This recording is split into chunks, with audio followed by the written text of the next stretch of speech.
Então a gente está falando aqui de comunicação. Como que a gente faz para melhorar a nossa comunicação com o nosso filho? Porque a base de tudo isso é a comunicação, é uma comunicação eficiente. Esse nome que o Marshall Rosenberg, que é a pessoa que sistematizou a comunicação não violenta, esse nome que ele deu, ele evidencia um fenômeno que existe, que é da comunicação violenta, que é toda forma de comunicação que distancia as pessoas, que afasta as pessoas umas das outras, que desune as pessoas. Então, a violência que acontece de uma forma mais evidente, muitas vezes com uma agressão verbal, com uma agressão física, coisas que a gente, né, dá o nome de violência de uma forma mais evidente, isso, em geral, muitas vezes, a maioria das vezes, se não todas, começa numa comunicação violenta, que é uma comunicação ineficiente. Por que uma comunicação ineficiente? Porque a comunicação mesmo, a gente nem precisaria dizer que é eficiente, porque é a comunicação como ela deve ser, que é um espaço em que as pessoas se compreendem, né? E aí tem essa frase que eu aprendi na formação de mediação que eu fiz uma formação de mediação de conflitos na Palas Atena, em São Paulo, e a minha professora de mediação, que é a Célia Passos, uma pessoa muito experiente, e ela tem muita experiência também em justiça restaurativa. E ela trouxe uma frase que veio da justiça restaurativa, que algumas pessoas usam nos círculos de diálogo, nos círculos restaurativos, que é uma orientação para que as pessoas procurem ouvir com a intenção de compreender e falar com a intenção de ser compreendido. Na relação com os nossos filhos, e eu coloquei essa foto aí dessa brincadeira de criança, porque eu achei interessante, porque enquanto uma criança está com o copinho no ouvido, a outra criança está com o copinho na boca.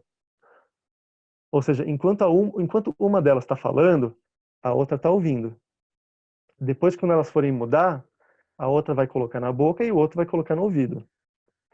Isso, para mim, representa bem esse jeito de se comunicar que eu venho, assim, pregando por aí, vamos dizer assim. Eu venho ensinando para as pessoas, eu venho praticando isso, que é quando a gente ouve uma pessoa, a gente colocar uma intenção interna, uma intenção verdadeira, uma postura interna de querer compreender essa pessoa. Ouvir com a intenção de compreender. E quando a gente falar, a gente colocar uma intenção de ser compreendido. Porque o que que acontece? Muitas vezes a gente fala de uma forma que não ajuda a outra pessoa a nos compreender. E aí, o principal elemento que o Marshall colocou, não que ele colocou, que ele percebeu e ensinou, né, na comunicação não violenta, o principal elemento que causa dificuldade na comunicação e que causa violência na comunicação, porque causa distanciamento entre as pessoas, é o julgamento. É a gente falar coisas para outra pessoa com uma fala carregada de julgamento, carregada de um sentido, de um significado, como se fosse assim um dedo apontando para o outro, com o sentido de que o outro está errado e que eu estou certo. E isso se manifesta de várias formas, né, em vários exemplos. Agora há pouco eu estava aqui na cozinha, meu filho não estava prestando atenção e derrubou o suco de goiaba na mesa, molhou o celular, molhou as coisas. E aí minha esposa ficou brava com ele e tal. E aí qual que é a reação que muitas pessoas têm e que eu tenho às vezes também, né? Sem perceber e depois eu me dou conta, mas é uma reação muito comum. É a gente logo rotular o filho, falar: filho, seu desastrado, filho, você não presta atenção. Quantas vezes eu tenho que falar para você? De novo, filho. Ou seja, são formas da gente se expressar carregadas de uma forma mais ou menos sutil de que a gente enxerga a criança como uma pessoa desastrada, como uma pessoa desengonçada, como uma pessoa desatenta. E isso distancia o filho. Isso magoa. Isso ofende. né?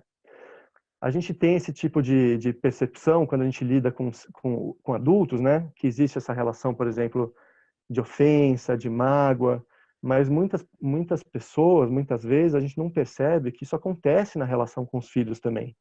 A gente pode falar coisas que magoam, que ofendem, né?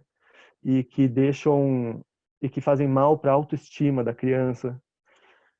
Então, tudo isso são formas de falar que, se a gente for ver bem, a gente não vai ajudar o nosso filho a nos compreender.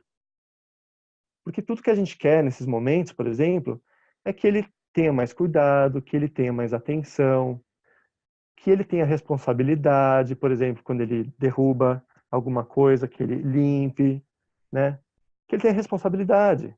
Então, é isso que a gente quer, na verdade. Essa é a nossa necessidade. A gente quer que, por exemplo, ele faça silêncio quando a gente está falando no telefone, porque a gente associa isso com respeito, para a gente se sentir respeitado. Então, se a gente fala, filho, você não respeita as pessoas, quantas vezes eu tenho que te falar? Você não presta atenção no jeito que você fala? Então, a gente não está ajudando o nosso filho a compreender a nossa necessidade. E aí tem várias coisas na comunicação não violenta, não vou entrar a fundo na comunicação não violenta agora, que é como a gente perceber como a nossa fala está carregada de julgamentos e como a gente faz para limpar o nosso discurso, limpar as nossas palavras de julgamento, para que a gente possa falar com mais clareza, para que a gente possa estabelecer uma comunicação mais efetiva com as pessoas.